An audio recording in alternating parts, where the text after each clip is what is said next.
trying to go the speed limit, but will you please hurry up? We're going to be late. I'm trying.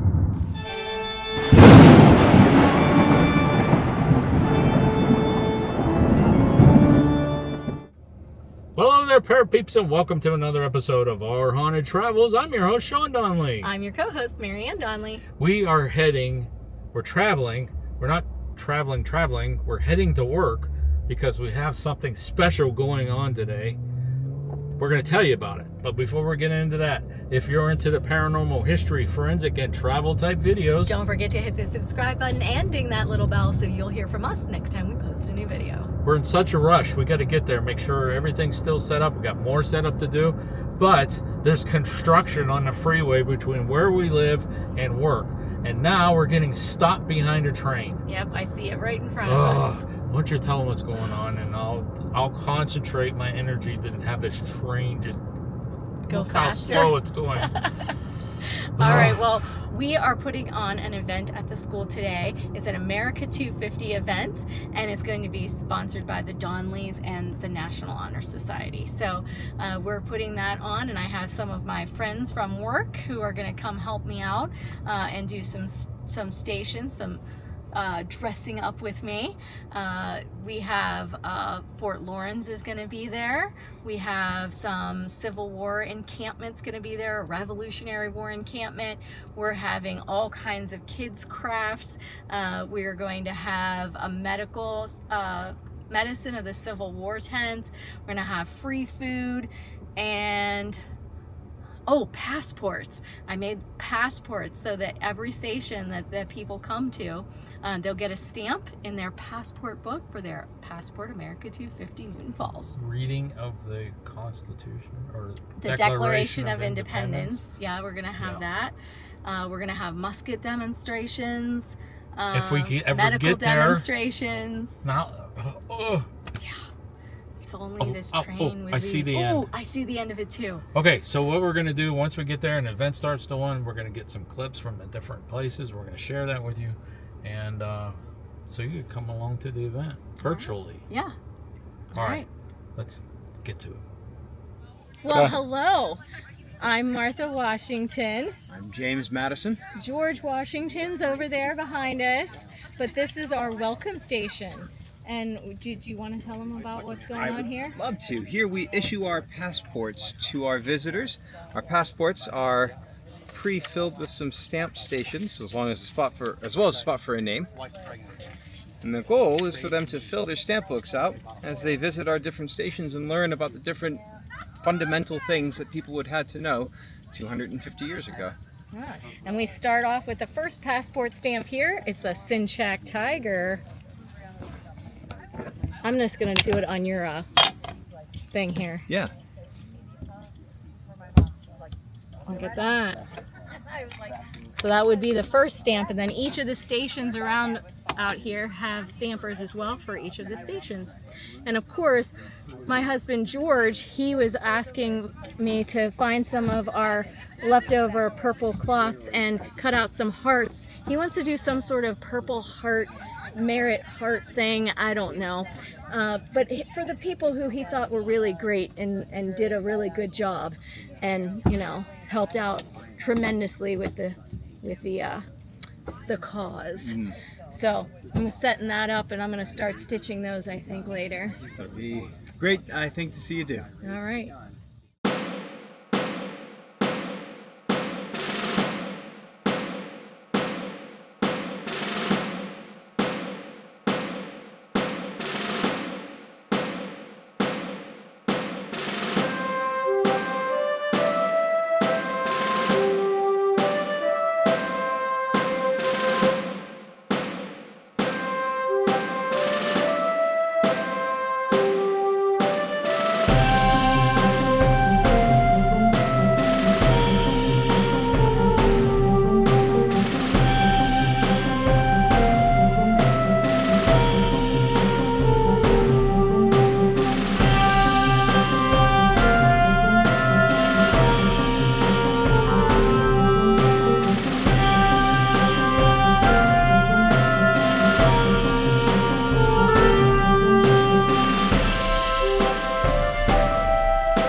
Continental Army. George is looking for some new recruits here. Gentlemen, why don't you tell them about, what your station's about? Well, basically, we're going to ask you if you want to enlist in the Colonial Army, and if you enlist, you will have to do a 2-year service, and we will teach you some drills. We'll teach you how to go at attention, right base, left base, and we're going to teach you how to do all the stuff the military does. And what else is happening here? You can become a spy if you want to, Ooh. but only if you can be trusted. So this is actually the starting point of the Become a Spy in the Culper Spy Ring Station as well. And there's different codes that they'll have to go through and go to different places around here and do different tasks and try to save the U.S. future by helping to kind of win the Battle of Bennington. We don't need any summer soldiers. We need men who are going to be here for the duration to find liberty in our continent. Yeah, and then after they've done all their 2 years of service or longer, then they can of course get their papers that say they're done. This here is actually a copy of one from back in the day, signed off, of course, by General Washington, letting them out. And down here saying that they got a badge of merit, which you have me cutting out and starting to sew and stitch.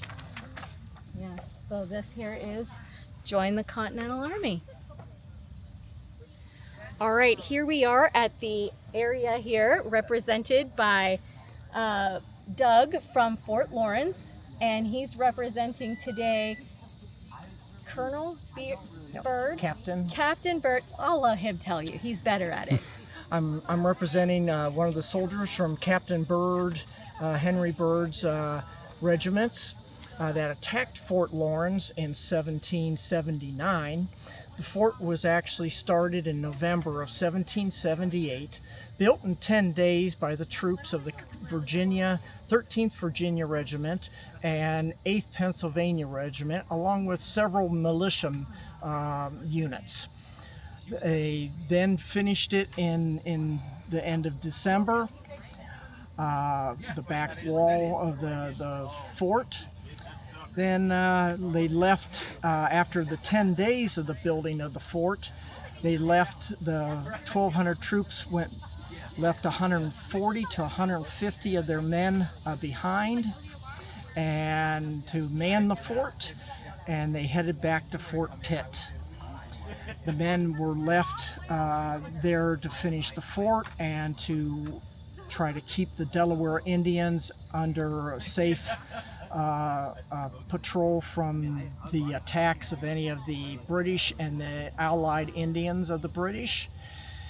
And in January, 2 of their men were killed by the British and Indians and were buried in a cemetery on the west side of the fort. In February, around the 24th of February, 17 men went out to acquire wood. On their way back from acquiring the wood, they were attacked by the Indians and the King's Eighth, and 15 of the men were killed. 2 of the men were taken captive and taken up to Fort Sandusky, where one was burned at the stake by the Indians as a prize, and the other one went through the gauntlet and then ended up living with the Indians and then escaped after 3 to 4 years after the war, and did great documentation on what life was like for him in the attack. The fort then went under siege in March of 1779. They ran out of food and had to boil moccasins, leather. How would you like to have that for dinner, Martha? Hey, you gotta do what you gotta do, right? Yep. Survival. And so that's what they tried to do, and 2 young men died from eating poison roots. They were buried on the east side of the fort, and they did send out 2 men to go try to get some deer. They did get a deer. They ate it raw. when they brought it in to survive. Washington was contacted by the commander at Fort Lawrence saying they just can't get the supplies out to them, and Washington and the Continental Congress said it's time to abandon this idea of trying to get up and force the British out of the Great Lakes. And in August, they set out to abandon the fort. On August 1st, 2 men were again attacked and killed, and they were buried in the shallow graves in the cemetery. And August 2nd, the fort was officially abandoned, and the men headed back to Fort Pitt. And that was the end of the fort and the end of the Continental troops being out that far out west with what is now the Ohio Territory. Okay, thank you. And what kinds of things did you bring with you today? I brought out here some of the clothing that the troops would have worn. I have here a common thing both the British side and the Continental side would have, especially the Continental soldiers would have had hunting frocks that they would have wore for Washington, and the British would have had some also hunting frock that they would have wore over their clothing to stay warm, dry while they were on their campaigns.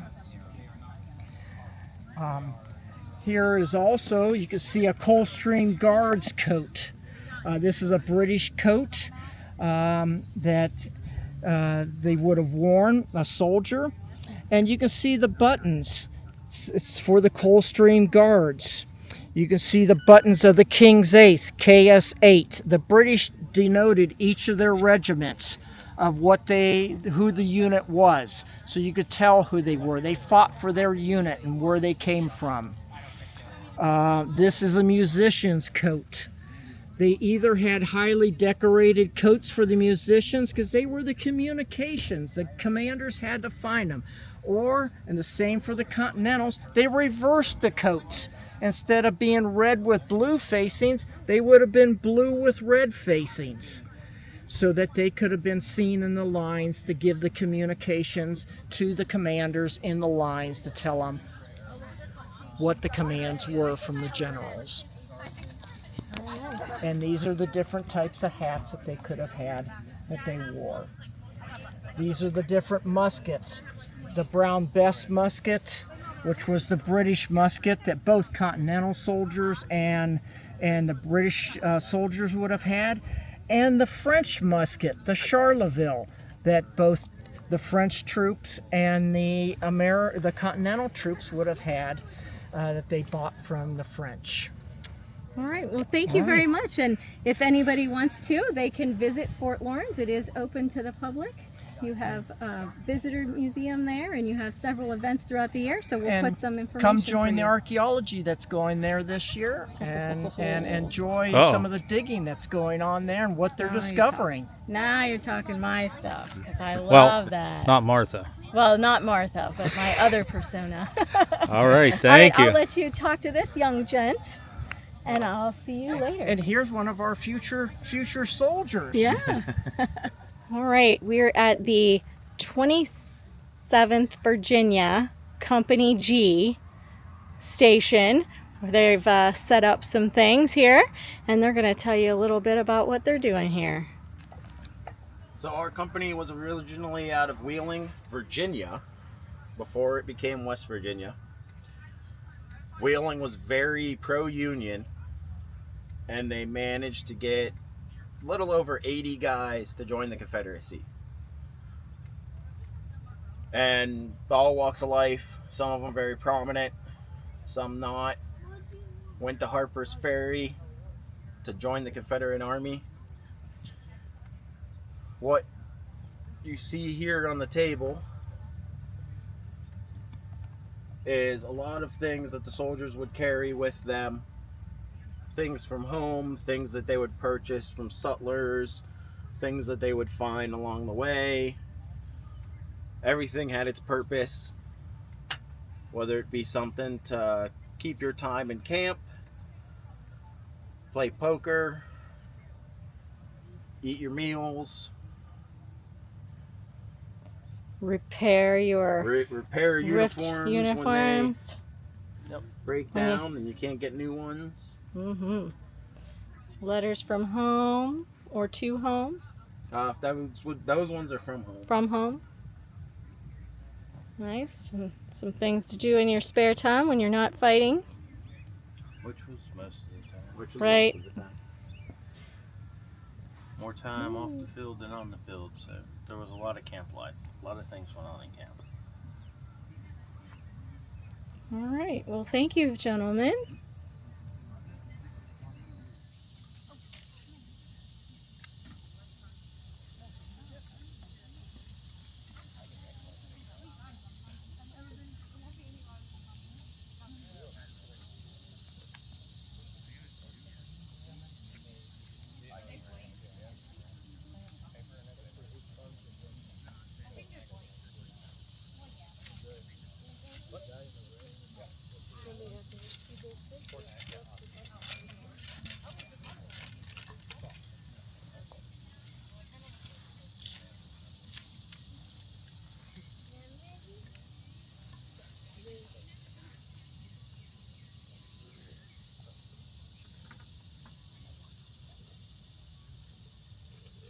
Ready.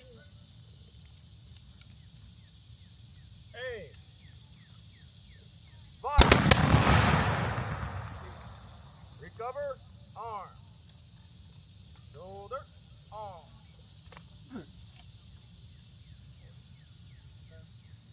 Dismiss. Thank you. Would you guys like to tell us a little bit about what that just was about? How you do that, obviously. You want me to demonstrate? You walk through the steps? Yeah. So when we're loading, we actually load in 9 times. So that's how you're taught when you're drilling. So when you're given the order, load. Grab cartridge. Step 1, grab cartridge. Step 2, tear cartridge. Step 3, pour cartridge.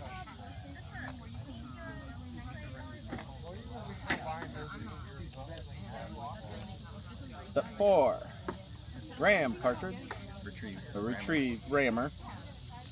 Then ram cartridge.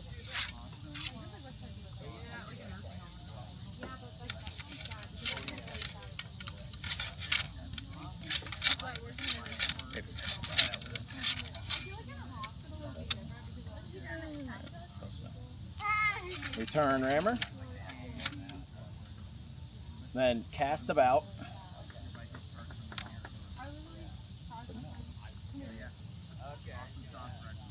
Then put the primer on.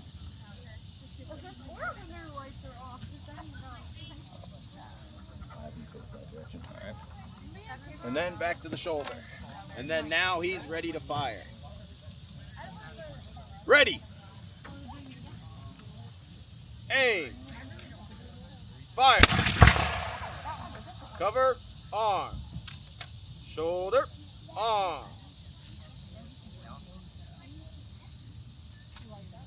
That's how you load a Civil War musket.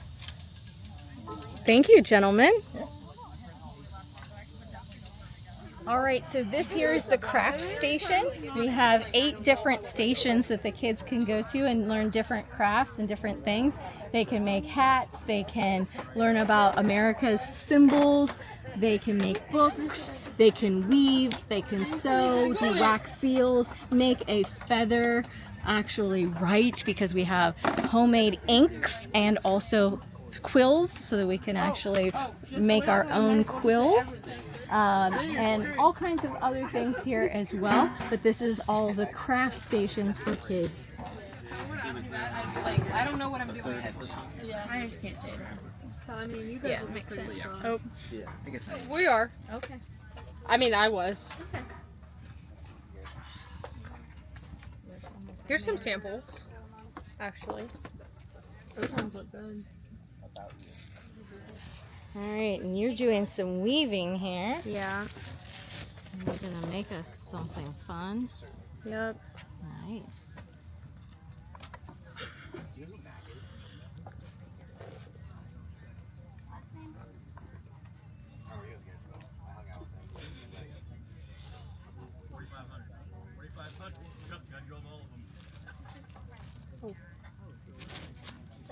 That was hard. I really thought you were going to do it. Really hard.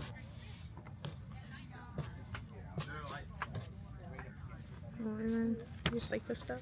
I don't know where the thing is specifically. Some people leave. Yeah. Very nice. Is he coming back? Make a scarf. Yep. All right, and we got some code breaking over here. We got ciphers and codes. This is a book full of different codes. All right, very good. She actually left. She took her car too. All right, I think we're ready. Maybe she took a lunch break.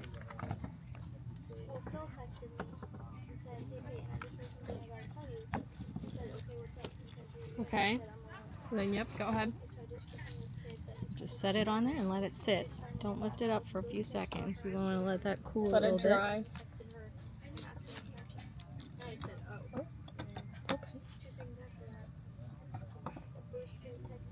Is this gonna be on YouTube?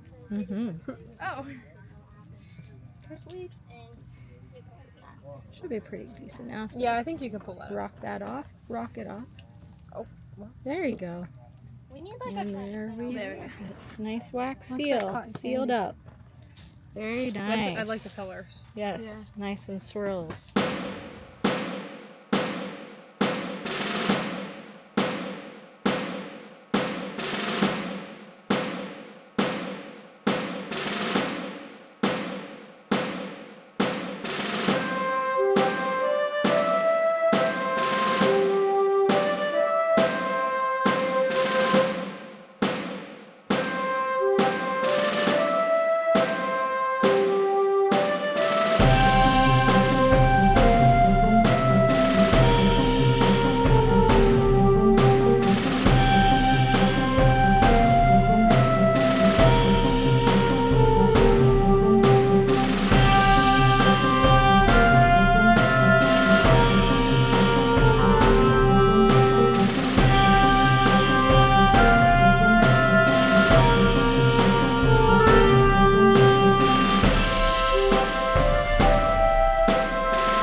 At the field hospital. Let's see what's going on at the field hospital. Excuse me, what's going on here today at the field hospital? Hello. I'm working with Clara Barton. She's my boss for the nursing. We had a young man that came in today, and unfortunately we did have to do an amputation. I would shake your hands, but I'm still quite bloody. I wanted to kind of take some time to introduce you to some of my patients. This is Jack. He is one of our soldiers. Unfortunately, Jack has come in and he is not in a really great position. So as you can see, he is actually writing a letter home to his family, which we will have taken to them. I also wanted to talk to you a little bit about what we do here in the field hospital. We treat our patients, and one of the first things that you want to recognize is that we don't always have access to modern day medications. So one of the things that we could do is pack wounds with moss. Moss actually has a very nice anti-infective agent to it.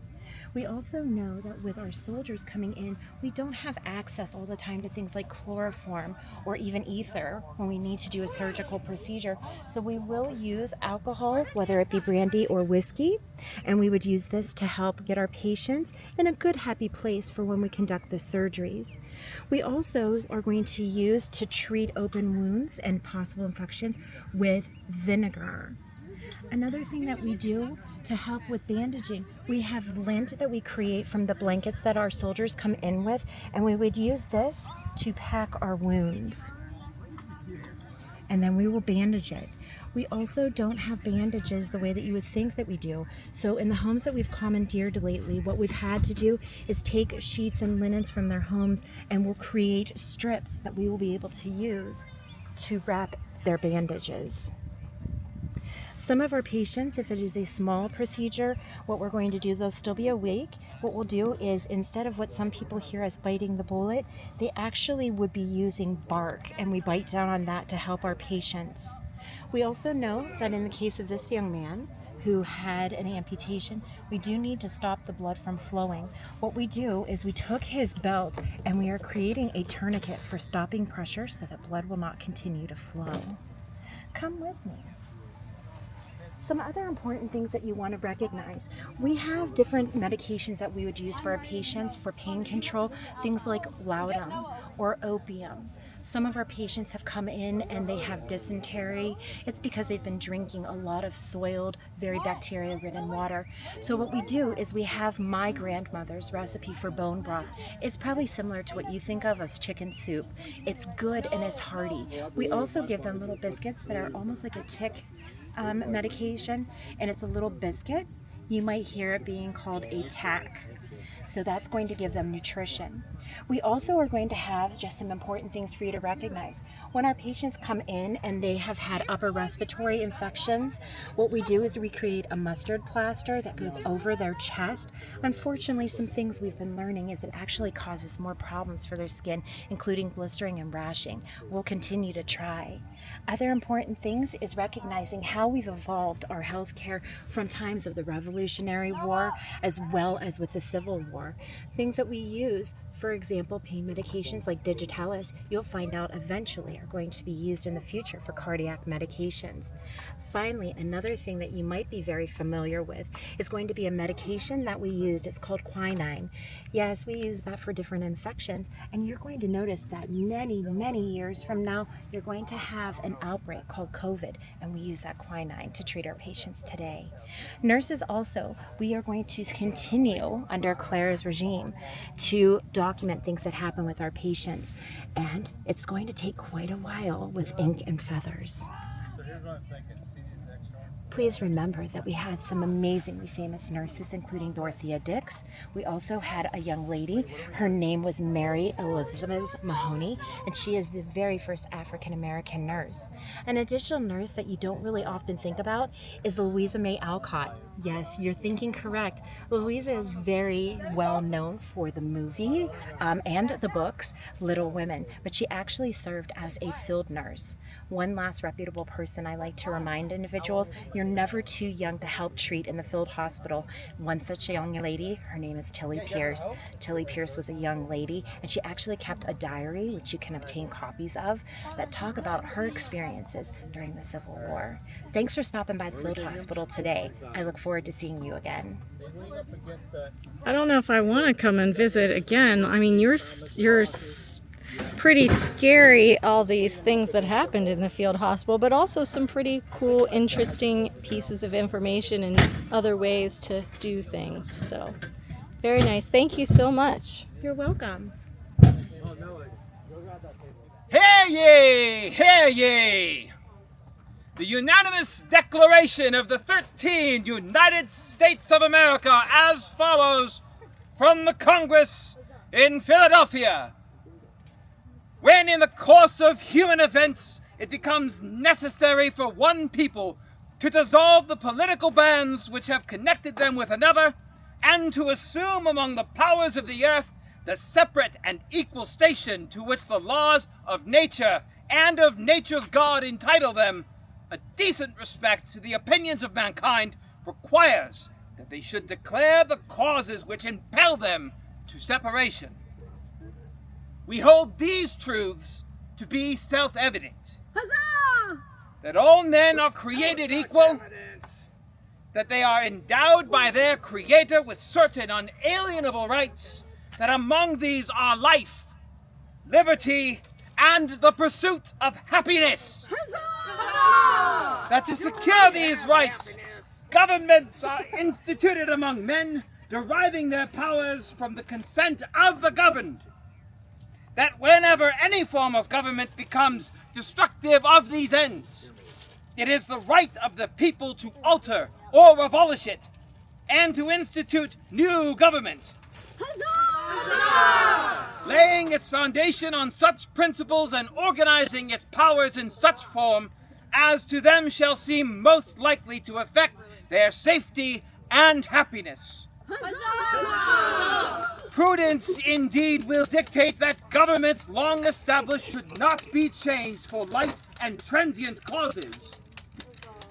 And accordingly all experience hath shown that mankind are more disposed to suffer while evils are sufferable than to right themselves by abolishing the forms to which they are accustomed. Hear, hear. Yeah. But when a long train of abuses and usurpations, pursuing invariably the same object, evinces a design to reduce them under absolute despotism, it is their right, it is their duty to throw off such government and to provide new guards for their future security. Huzzah! Yes. Such has been the patient sufferance of these colonies, and such is now the necessity which constrains them to alter their former systems of government. You've been drinking too much. The history of the present King of Great Britain is a history of repeated injuries and usurpations, all having in direct object the establishment of an absolute tyranny over these states. Hear, hear. To prove this, let facts be submitted to a candid world. Hear, hear, hear. The king has given you all this. He has refused his assent to laws, the most wholesome and necessary for the public good. He has forbidden his governors to pass laws of immediate and pressing importance, unless suspended in their operation till his assent should be attained, and when so suspended, he has utterly neglected to attend them. He has refused to pass other laws for the accommodation of large districts of people, unless those people would relinquish the right of representation in the legislature, a right inestimable to them and formidable to tyrants only. He has called together legislative bodies at places unusual, uncomfortable, and distant from the depository of their public records, for the sole purpose of fatiguing them into compliance with his measures. Which are the best? He has dissolved representative houses repeatedly for opposing with manly firmness his invasions on the rights of people. He has refused for a long time after such dissolutions to cause others to be elected, whereby the legislative powers incapable of annihilation have returned to the people at large for their exercise, the state remaining in the meantime exposed to all the dangers of invasion from without and convulsions within. He has endeavored to prevent the population of these states for that purpose, obstructing the laws for naturalization of foreigners, refusing to pass others to encourage their migrations hither, and raising the conditions of new appropriations of lands. He has obstructed the administration of justice by refusing his assent to laws for establishing judiciary powers. He has made judges dependent on his will alone for the tenure of their offices and the amount and payment of their salaries. He has erected a multitude of new offices and sent hither swarms of officers to harass our people and eat out their sustenance. He has kept among us in times of peace standing armies without the consent of our legislatures. He has affected to render the military independent of and superior to the civil power. He has combined with others to subject to us a jurisdiction foreign to our Constitution and unacknowledged by our laws, giving his assent to their acts pretended legislation, as follows: for quartering large bodies of armed troops among us, for protecting them by mock trial from punishment from these murders which they should commit on the inhabitants of these states, for cutting off our trade with all parts of the world, for imposing taxes on us without our consent, for depriving us in many cases of the benefit of trial by jury, for transporting us beyond seas to be tried for pretend offenses, for abolishing the free system of English laws in neighboring province, establishing therein an arbitrary government, and enlarging its boundaries so as to render it at once an example and fit instrument for introducing the same absolute rule into these colonies, for taking away our charters, abolishing our most valuable laws, and altering fundamentally the forms of our governments, for suspending our own legislatures and declaring themselves invested with power to legislate for us in all cases whatsoever.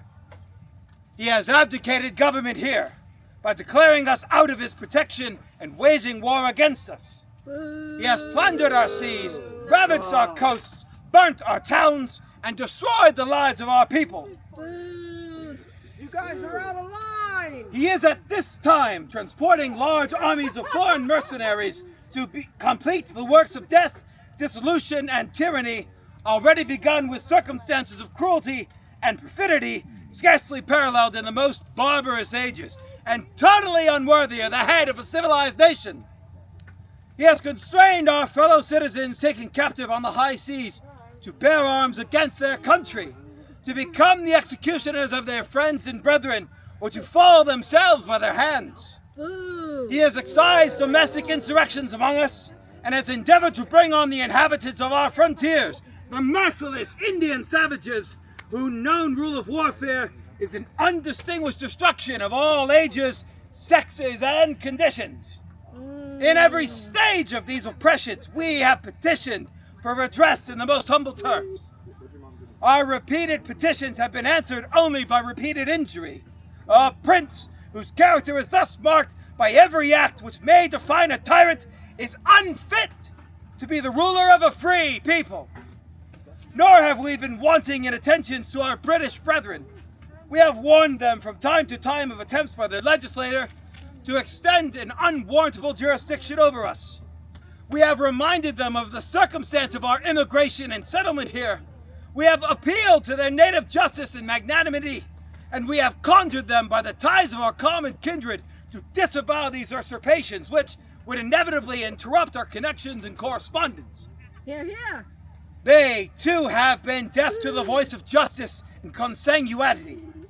We must, therefore, acquiesce in the necessity which denounces our separation and hold them as we hold the rest of mankind. Huzzah! Enemies in war, in peace, friends.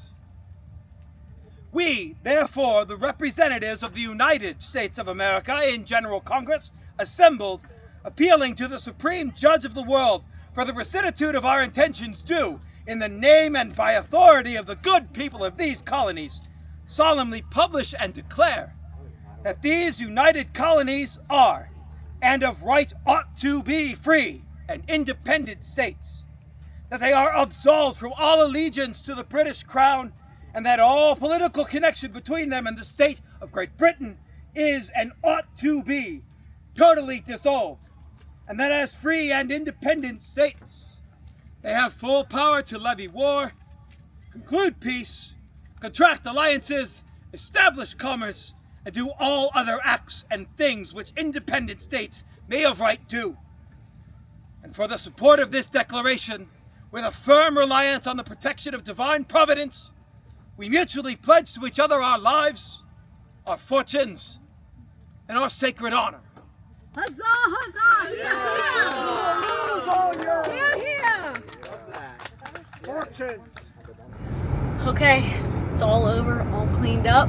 What a long, hot day.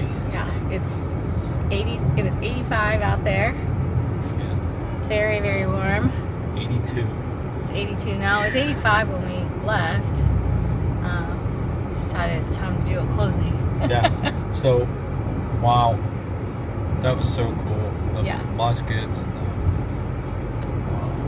Yes. reading The of reading it. of the declaration was Declaration. amazing. So we got to thank a lot of people for Yes. helping put this on. Yes. You know, first and foremost, a big thank you to my brother-in-law, Mark, and Joanne for helping us, because I got, you guys know my arm screwed up. I can hardly lift anything. I screwed my leg up because I was trying to lift stuff.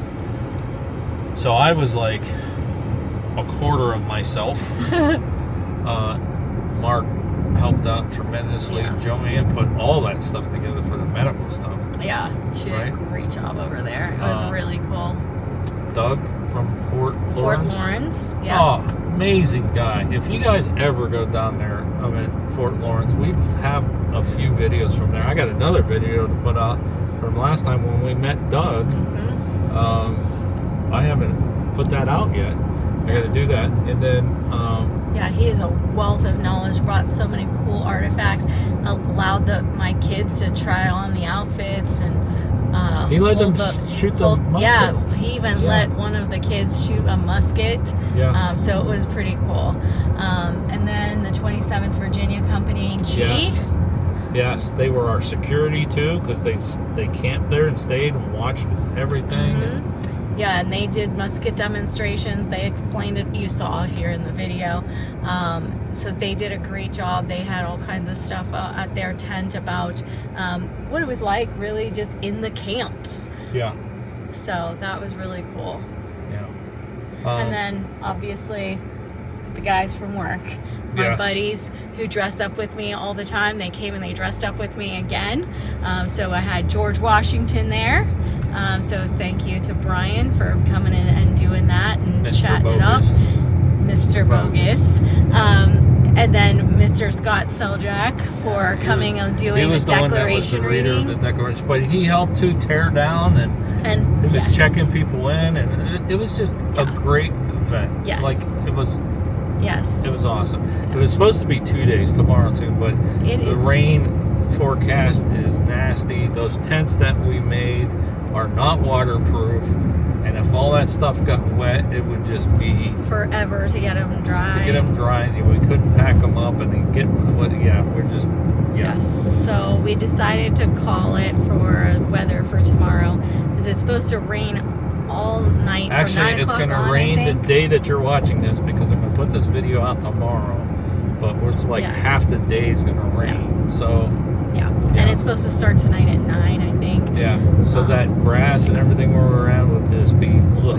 And it is the soccer field, so I don't want to make it totally destroyed either. So we decided to call it. So unfortunately, but. Oh, thank you to Dr. Johansson for coming out. Yeah, he come out and he went to East Station, and him and his son, and Yeah, and then also we had a board member and her husband come. Yes. So that was pretty cool. And Sheila, she came out and helped with the food and the hot dog. Mrs. Hastings, our transportation, she came out. That's why I said she. And she Mrs. helped. Hastings, sorry. And you corrected me, so we gotta correct you. Yep. And she came out and helped with the food station, so I appreciate that. Who else are we missing? Oh, basketball. No. Football and volleyball. So the football team helped carry out some tables and chairs for us this morning when we were struggling to do it. Which was awesome. Which was amazing. Yeah. And then volleyball last night, they brought down the rack of chairs for us from the other side of the building. So that was helpful as well. I'm sure there's probably somebody else that I'm forgetting. Yeah, just everybody who helped out with the event, everyone who came out to the event, thank you so much. And the NHS kids had a blast. They were a little nervous at first, like, oh, these crafts, how am I going to do this? But then once they got doing them, they loved them, and then they went and later in the day they even went and played in the doghouse tents for a while. That was pretty cool. Did you get pictures of it? I did. Okay. Yeah. Yeah. So you put a lot of work into that, my dear. I did. I spent my summer sewing tents and haversack bags and ordering supplies. And learned how to use the drill. I did. Yeah. I can't say that I'm very proficient at it, but So those tents that you saw there were the ones I posted clips out somewhere. I think it was on Facebook or whatever, with Mary Ann using the drill, and that's what we were doing. We were making those tents. So So okay, well that one's in the books. Yep. Right? Yes. Anything else you'd like to add to this video? Just thank you to everybody who helped out in any way. Yeah. It was really appreciated.